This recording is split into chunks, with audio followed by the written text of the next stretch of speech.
and welcome to Ryan's World. Today we are doing a preview of a set I created. The set name is the Falcon. See right here, Luke Skywalker. This is Luke Skywalker with his lightsaber and blaster. So he's trying to do it with the radio molecule titanium dioxide, trying to shoot at the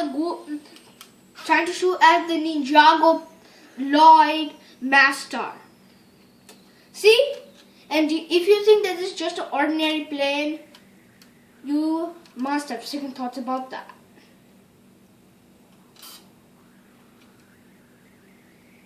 What do you think, right?